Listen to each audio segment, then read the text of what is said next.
we have received the understanding that we souls are actors on this stage, and when we are in our home in the soul world, we are pretty much the same.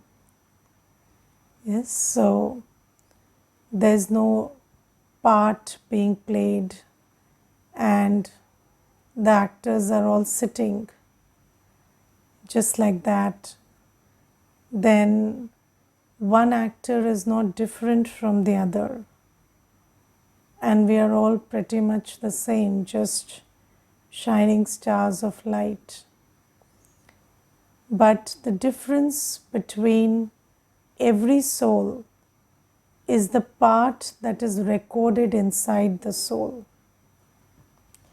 And when we come to play our part here, then the parts we play are very different.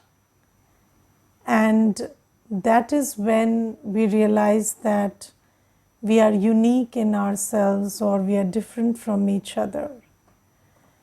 And I always like this example of a CD. So you see that earlier there was a lot of practice of using CDs, and if you look at every CD, it looks the same. Yes, so souls are like that, but then the recording inside every CD is different.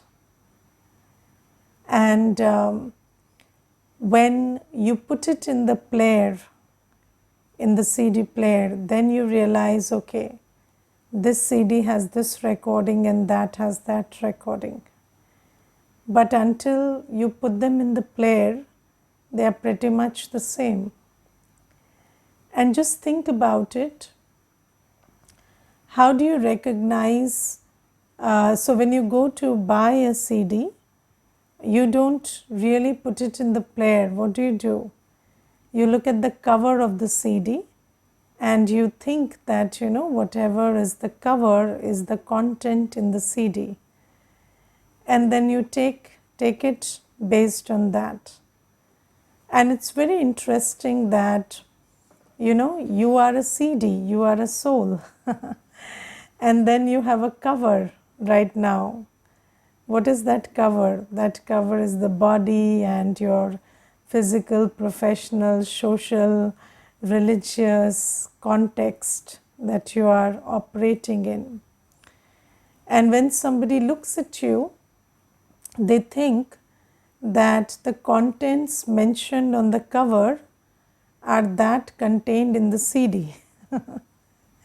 And then you are purchased or you are received well because of that. But then are you the cover you are carrying? So the problem right now is the covers don't match the contents of the CD. And then when you take somebody home, then you understand, okay, this is not matching at all. And then when you start seeing, what is contained inside, because they come into action. So you see, when we say that a soul has a part inside itself, and then the part stays hidden when the actor is not acting. But when you come into action, then you see what is contained inside.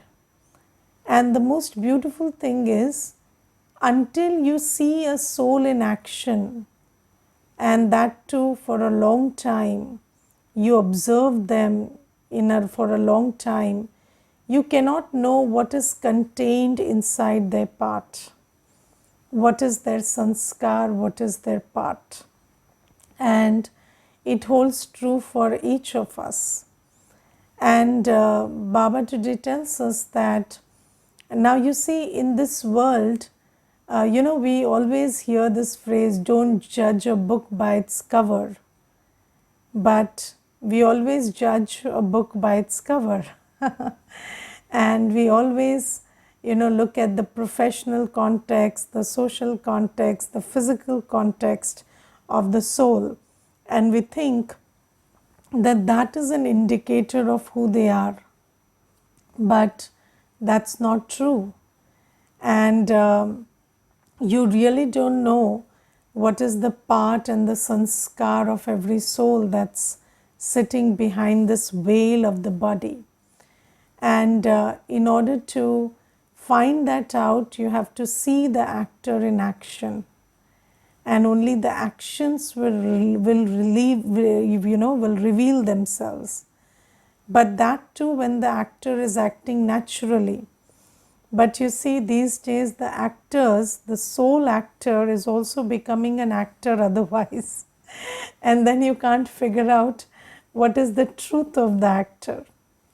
So these are some interesting thoughts that I had. But what Baba is saying today is that we are all souls and we have parts recorded inside us, and those parts make us very different from each other.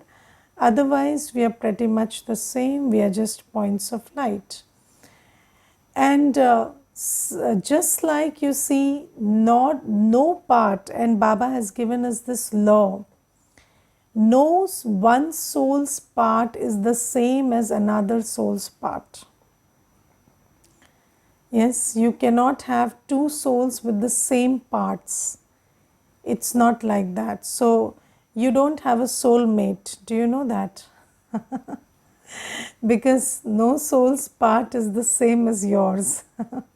You will always have a different person with you, and their souls don't mate, and soulmates don't exist.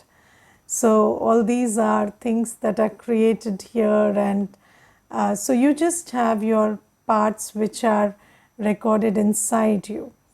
And we are very different from others in the recording that's recorded inside us. And you see, your part is something that you play, you understand, and you live up to it. Nobody else can even understand your part, because your buddhi is also an aspect of your part, and you have a buddhi which is in consonance with your part.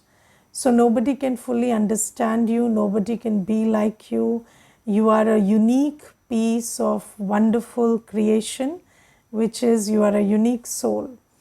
And then Baba tells us that just like you see, every soul's part is different. And then Baba has also told us another law, which is the part played in 1 second is not the part as the same. So when we take an individual soul, my part is different from yours, this is one thing. But the second thing is, ek second na mile dusre se, which means that whatever part I am playing in this present second, this will not be the same as the next second. And you see that we always tend to compare between souls, and we also tend to compare ourselves with our past or identify with our past. But the interesting thing is, your part in this second is not the part that you played in the last second. So the second by second part is very fresh and new. And never think that, there are souls who think that, my past is something that shackles me and binds me, and you cannot be better than your past. And then there are other people also who will keep using your past against you, right? They will keep telling, have you heard this expression in Hindi, "So chuhe kha ke billi haj ko chali"? They will say that, you killed so many mice and today you are on a pilgrimage. And they will say that's not how it works. And they will always say that, remember your past life and how you were, and So you cannot be a BK, you cannot be pure because you are that person, so you can't be this person. But Baba gives us this wonderful knowledge that you're not like anyone else, and you're not even like your past, and your future won't be like your present. So every second, the part recorded in you is different from the last second. And these things, when we hold in our awareness and when we tweak our attitude according to this knowledge, then you start being very free from many shackling beliefs that you carry in the world. Yes, and you see, there will be these things that are told to you that, oh, everyone in the family is an engineer, so you will also be an engineer. No, you are a new soul, you are a different soul, and your part could be very different. Or if you think that, my child or somebody who is some soul who is playing his part with me in close proximity, they should be like me, then you also start thinking otherwise, that no, every soul has a definite, unique part recorded in them, and no two souls are the same. Even if you're playing the roles of parent and children, you're not the same. And then your part is also second by second different from each other. And when there's a video recording, so you can just clip the video at any second. So it's a second by second thing, and you can just look at it second by second. It's in frames. So Baba tells us that similarly, your whole part is also designed second by second. And Baba tells us that just like you are a soul and everybody around you is a soul, and then you have your unique parts, I am also a soul, but my part is also very unique, and that is what makes me different. And you see, God is not just God because of who He is, but God is God because of also what He does. So you see that the speciality of Shiv Baba or God is that Baba doesn't come into the cycle of birth and death. So he doesn't take rebirth after rebirth. So that's why the soul is a point of knowledge, purity, peace, love, happiness, bliss, power. But Baba is an ocean of purity, peace, love, bliss, power, knowledge. Why? Because Baba never comes into this cycle of rebirth and never becomes less than who is. He is ever pure, ever peaceful, ever knowledgeful. That's the difference between Baba and every other soul. And otherwise, Baba is also a soul, but it's just that his part is such that it doesn't come into this cycle of birth and rebirth, right? And then the second thing is, his part is to, when we souls, we take birth after birth after birth, we keep playing our parts here, and we get absolutely depleted. At that time, Baba comes and Baba plays his part. So he also has a part recorded in him, and that part is, he teaches us, he becomes the father, teacher, and Satguru. So he teaches us Raj Yoga, he teaches us knowledge, and he, through the teaching of Raj Yoga, he teaches us how to draw the peace and love and the joy and the purity and the knowledge that is contained in him into ourselves. So Baba says that you must understand what is the special part that Baba has. So Baba doesn't come into the cycle of birth and rebirth.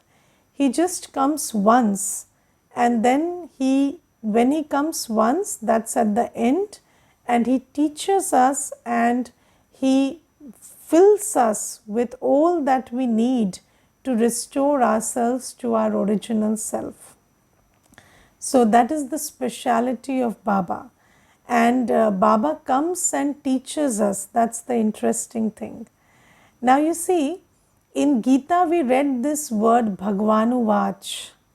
Okay, and we know that God speaks, and I am a soul, so I speak through the mouth, and I need an apparatus of the body to speak, and God also needs an apparatus to speak.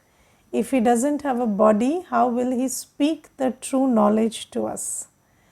Then the question arises, which body does Baba take? And we know that Baba's taking of the body is also very unique.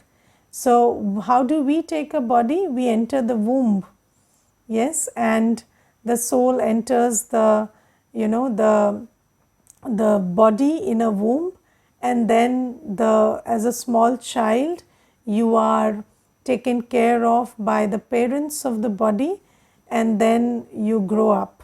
But Baba doesn't play his part like that. Baba comes and enters a body. Baba sits beside that soul in a body and speaks the knowledge that he has come to speak. So that's the method that Baba operates in. And which body does he take? Okay, so you see in the scriptures it is said that God takes animal bodies also. Yes, so Baba asks us, can I take the body of a buffalo or a fish? So you see there's Matsya avatar, there is Vara avatar, there are so many avatars. Even so they say that God entered the body of a turtle or this or that. And if God took that body, will he be able to teach you, and will you be able to learn from that body? So the fish speaks, and can you learn, can you understand that language? No. So Baba says that I don't take an animal body because my purpose is to come and speak to you, tell the truth to you. So I need a human body. Then Baba says, which body should I take amongst humans also? Now you see, it is already written that God comes in Bharat. And why does God come in Bharat? Because Bharat is the Avinashi Khand. Bharat is never destroyed. So do you understand that from the Satyug, from golden age to through the copper age to the iron age, Bharat is always there. It is the imperishable land. So Satyugi part was also played here. This was the stage for the deities, and then here we are playing our Kalyugi part also here. So Bharat is the imperishable land. So Baba comes in Bharat because the imperishable entity called God has to come in the imperishable land. How can that land which God steps on be destroyed? It doesn't work like that. So obviously he will choose to come in a land which is imperishable. Then second thing is, in Bharat, which body does he take? Does he take the body of a sadhu or a sannyasi? So if Baba took the body of a sadhu or a sannyasi, then that sadhu and sannyasi, they left home. So that is the path of austerity, and that is the path of renunciating physically. So they leave their homes, and when Baba comes, what knowledge does Baba have to give? Baba gives the knowledge of staying at home and becoming pure and remembering Baba. So how can he give that knowledge through the mouth of someone who leaves the home? So you cannot give that knowledge through that mouth. So Baba says, I cannot take that body of a sannyasi or a sadhu. And then Baba also tells us that my part is such that the body I enter is not a pure body, because when I come to play my role on this stage of earth, at that time it is Ravan Rajya. And when it is Ravan Rajya, then nobody, no soul and no body is pure. So my part is not to come and take a pure body. And even the sadhus and sannyasis that claim purity, they also left their homes, but their bodies are born of sin. So there is nobody who is not born of sin, and nobody whose body is not created out of lust. So there is absolutely nobody who is so pure that you can say God enters a pure body. So I take an impure body and I enter the body of someone who is an impure soul. And then Baba says, do you know whose body I take? I take the body of the one who was the number one worthy of worship. So when we were worthy of worship, when we were pujya in Satyug and Treta Yug, then in those two yugas, the number one soul that existed, the number one Pujyatma, that was the soul of Sri Krishna and the one who changed into Sri Narayan. That soul, again, when that soul takes rebirth and comes to the copper age, that soul begins the bhakti, and that is the soul who performs devotion right from the beginning of copper age. And copper age through to iron age, that soul remains my bhakt, and that is my oldest bhakt, and that is the most worship worthy soul. And that soul is destined to again be the number one soul, because the drama accurately repeats, that's the part of the soul. And Baba says, whether you know it or not, I know that soul is Brahma Baba. So I enter that body, and it is not without reason or just arbitrarily that Baba chooses Brahma Baba's body. There is a whole spiritual reason why Brahma Baba's body is chosen as the chariot of God, because that is the number one soul, the number one worship worthy soul, and then the number one devotee soul, who has been a devotee all through the 63 births. So obviously that soul deserves the fruit of devotion. And Baba enters that body. Now, do you know why you belong to Baba and not your neighbor? Yes, there's a reason for that. You see, in one family, in one Lokik family, you can see that one child is a BK, a Brahmin, and others have no interest in Gyan. And then you have so much of, you are like surrendered, you have so much dedication, devotion towards Baba's knowledge and path. And why is that so? So there is a spiritual reason behind why we do what we do. You know, what is, so it's not like, you know, I have interest in spirituality and this and that, but why do you have that interest? Because that's your part, and everybody's part is different. And if you are a deity soul, you will like the Gyan to become a deity. That's the interesting thing. If you are a deity soul, if you were in Satyug, then you like the knowledge of becoming Satyugi again. If you were absolutely pure in the deity kingdom, you will like the knowledge of purity. And I will tell you my experience on this path.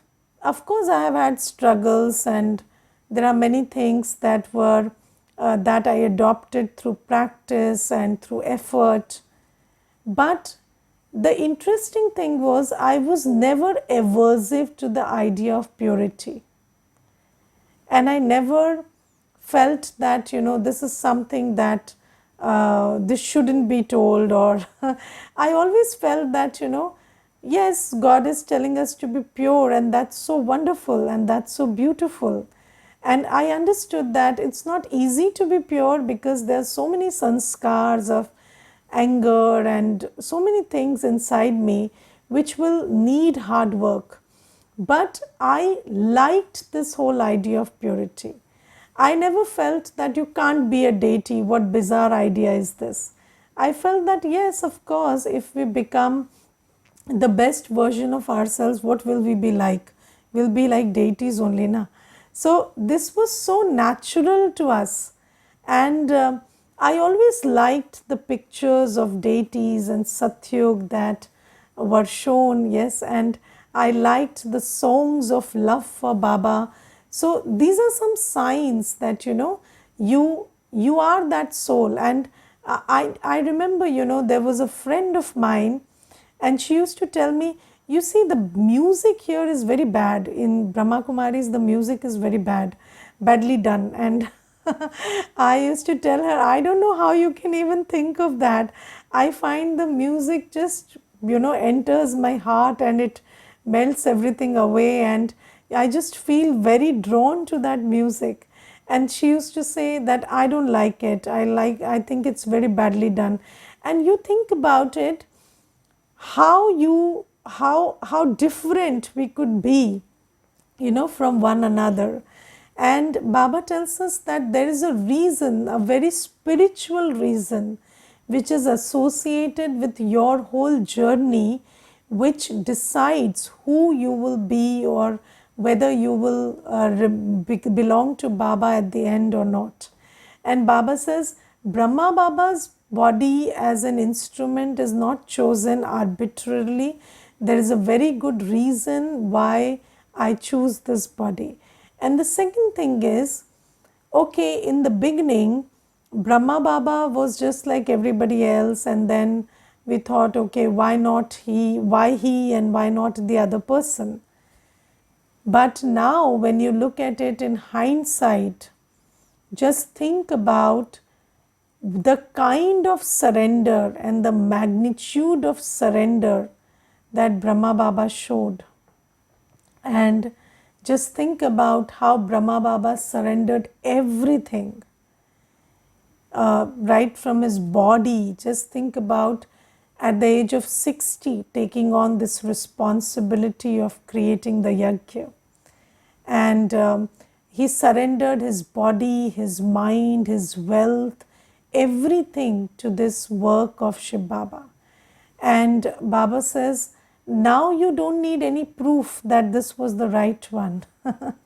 Because you see, there are souls who surrendered after Baba, but nobody surrendered like Baba. Yes, nobody until now, nobody surrendered like Baba. And just think about the wholehearted surrender of Baba, and just think about, you see, surrendering all your wealth. And you see, this, the foundation of this whole yajna was laid by Brahma Baba's using all his wealth. And if you read the yajna history, you know that for 14 years, 350 to 400 children in the yajna were sustained by Baba's wealth alone. And just imagine that kind of wealth Brahma Baba had, and he surrendered everything. And until until we moved to Bharat and this seva started, there was not this practice of children bringing wealth to the yajna. So children never contributed anything until that time.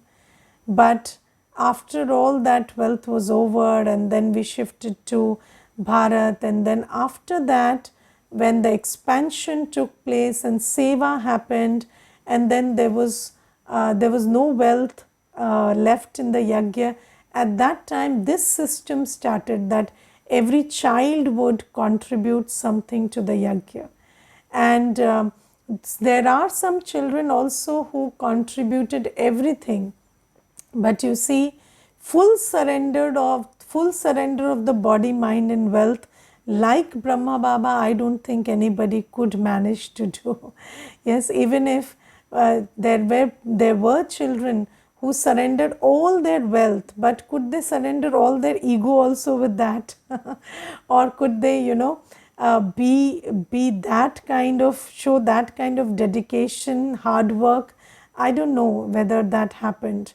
So Baba says that this is the soul that becomes my instrument every cycle. And now you have practical proof of why this is the one who becomes my instrument every cycle. And Baba tells us that if you also want to have a big position in the new world, just like Brahma Baba, then follow Brahma Baba. And I will tell you, surrendering body, wealth, this is the first step. But surrendering your ego, surrendering every idea that you have, and dedicating all your mind, your buddhi to the seva of the yajna is a very big task.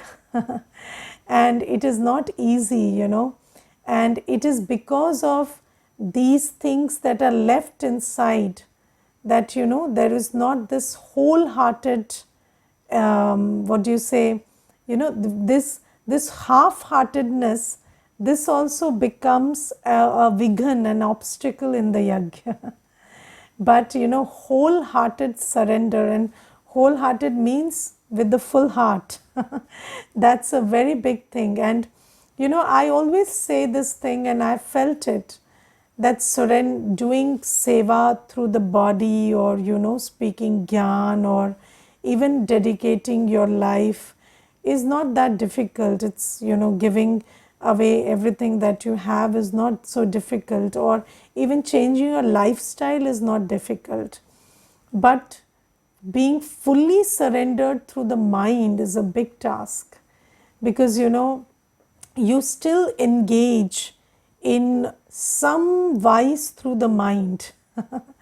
You still remember bodily beings through the mind, and your heart and mind are still in the old world.